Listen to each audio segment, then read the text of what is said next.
ACA 1955 म्हणजे अत्यावश्यक वस्तू कायदा नेमका काय आहे, त्याचा इतिहास, कायद्यातील प्रमुख तरतुदी आणि सरकार हा कायदा कधी व का लागू करते याबद्दल सविस्तर माहिती आपण या व्हिडिओमध्ये पाहणार आहोत. इराण-इस्रायलच्या युद्धाचा फटका आता भारतासह जगभरात बसत आहे. आखाती प्रदेशात सुरू असलेल्या युद्धामुळे भारताच्या इंधन पुरवठ्यावर परिणाम होताना दिसत आहे. त्यामध्ये घरगुती इंधनाच्या किमतीमध्ये मोठी वाढ झाली आहे, तर त्याच्या पुरवठ्यामध्येही टंचाई निर्माण होण्याची शक्यता आहे. अशा वेळी महागाई वाढण्याची शक्यता असून त्याचा फटका हा अत्यावश्यक सेवांना आणि वस्तूंच्या पुरवठ्यावरही होण्याची शक्यता आहे. त्यामुळे केंद्र सरकारने आता मोठं पाऊल उचललं आहे. देशात अन्नधान्य, इंधन किंवा जीवनावश्यक वस्तूंची टंचाई निर्माण होऊ नये आणि त्यांचा काळा बाजार किंवा साठेबाजी होऊ नये यासाठी केंद्र सरकारने अत्यावश्यक वस्तू कायदा 1955 लागू केला आहे. या कायद्याच्या माध्यमातून सरकारला काही वस्तूंना अत्यावश्यक घोषित करण्याचा आणि त्यांचे उत्पादन, पुरवठा, वितरण व किमतींवर नियंत्रण ठेवण्याचा अधिकार मिळतो. या कायद्याचा मुख्य उद्देश म्हणजे अत्यावश्यक वस्तूंची टंचाई टाळणे, साठेबाजी रोखणे, काळा बाजार थांबवणे, वस्तूंच्या किमती नियंत्रणात ठेवणे.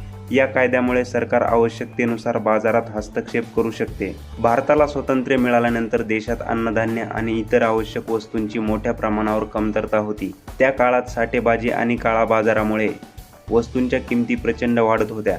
त्यामुळे जनतेला मोठ्या अडचणींचा सामना करावा लागत होता. याच पार्श्वभूमीवर केंद्र सरकारने 1955 मध्ये अत्यावश्यक वस्तू कायदा लागू केला. या कायद्यामुळे सरकारला आवश्यक वस्तूंचे उत्पादन, साठा, वाहतूक आणि वितरणावर नियंत्रण ठेवण्याचे अधिकार मिळाले. सरकार वेळोवेळी काही वस्तूंना अत्यावश्यक घोषित करते. त्यामध्ये प्रामुख्याने अन्नधान्य, डाळी, खाद्यतेल, साखर, पेट्रोलियम उत्पादने, खतं, औषधे, LPG गॅस. गरजेनुसार सरकार या यादीत बदल करू शकते. अत्यावश्यक वस्तू कायद्याअंतर्गत सरकारला अनेक अधिकार देण्यात आले आहेत. व्यापाऱ्यांना किती प्रमाणात वस्तू साठवून ठेवता येतील यावर सरकार मर्यादा घालू शकते. अत्यावश्यक वस्तूंच्या किमतीवर नियंत्रण ठेवण्यासाठी सरकार आदेश जारी करू शकते. वस्तूंचे उत्पादन, वाहतूक आणि वितरण यावर सरकार नियंत्रण ठेवू शकते. नियमांचे उल्लंघन केल्यास माल जप्त करण्याचा आणि कारवाई करण्याचा अधिकार प्रशासनाला असतो. या कायद्याचे उल्लंघन करणे म्हणजे गंभीर गुन्हा मानला जातो. त्यावर तुरुंगवास, दंड, साठवलेला माल जप्त करणे, काही प्रकरणांमध्ये कठोर कारवाई देखील होऊ शकते.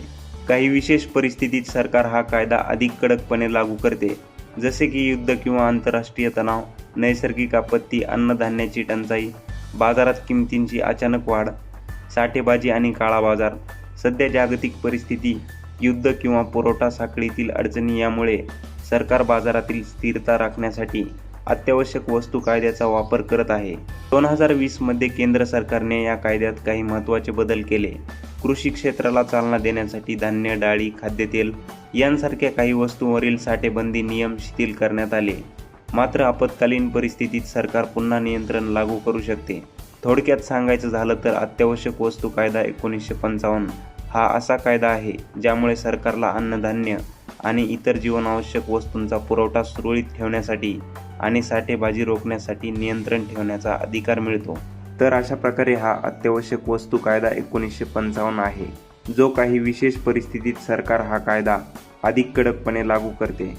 अशाच एकदम खास माहितीसाठी व्हिडिओला लाईक करा, शेअर करा आणि चॅनलवर नवीन असाल तर चॅनलला सबस्क्राईब करा व बेल आयकॉनला प्रेस करा. धन्यवाद.